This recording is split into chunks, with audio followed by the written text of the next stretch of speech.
dive in and try and find some articles for your paper. What if people wanted to do like a more of an old-fashioned search, like with real hands-on materials? Okay.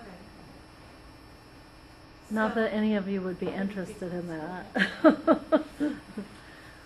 So there's a couple things you could do. You could, I guess what I would recommend is you might have to start a little broader, so you might have to look at like a book or an encyclopedia to get started. So an encyclopedia is going to be helpful in that it gives you maybe a little bit more information on your topic, and it's going to have that bibliography. So that would get you started, find out a little bit more about your topic, and then you can use that bibliography to find the actual articles. Same with books. Books can be a good resource, and then you're going to find other references that will be there.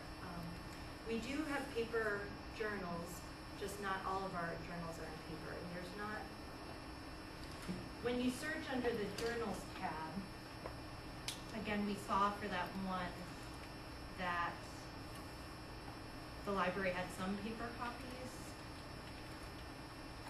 So I had that one link that said University of Montana print holdings. So if I select that, it's going to show me where to go on the shelf to find it.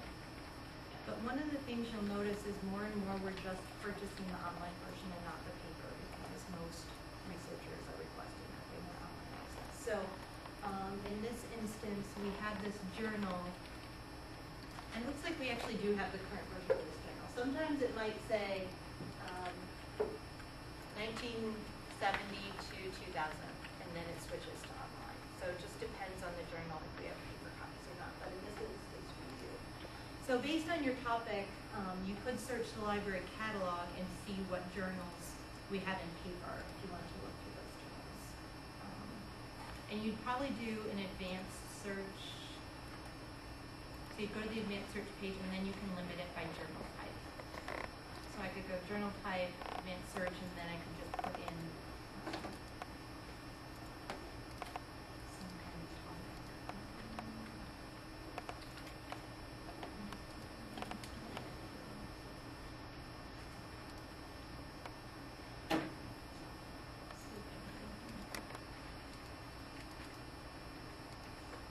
Or you could try this when you have a specific list of journals that you want. You could try some of those journals and see if we have any paper or not. Because it's easier to search the resources by using that journals list than it is by searching just the catalog. So you could try instead of a specific journal, you could say it has the word principal in it. So the title has the word principal, but again, this is not,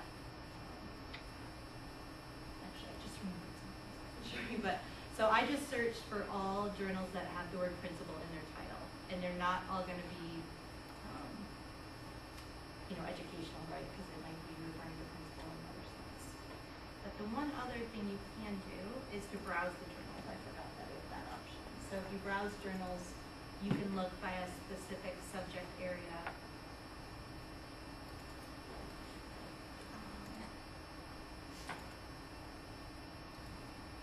So, for example, if you were interested in college and school publications, book arts, history of education, and it'll show me what are the 83 journals on the history of education that the library subscribes to.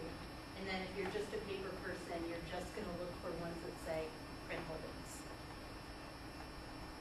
Does that answer? Yeah, I think sometimes it's helpful. I think electronic searching is phenomenal, but I think sometimes you'll find a particular journal that is a high impact journal in a particular field might do some special topics editions, and if that relates like art therapy with a particular group of kids or particular kinds of reading interventions, and they'll do special themed topics.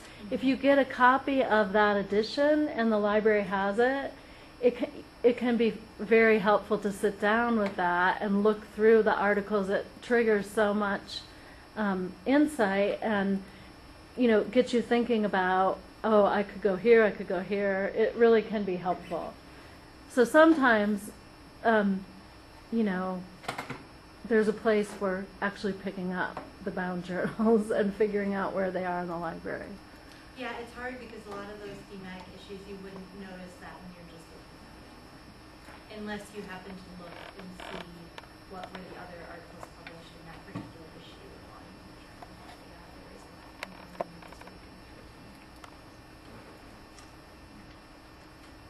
Well, those were the main things I was going to go over, so I think we're going to let you all have the time now to start working on your search for your literature review, and then Professor Alwell and I will walk around and see if people have questions.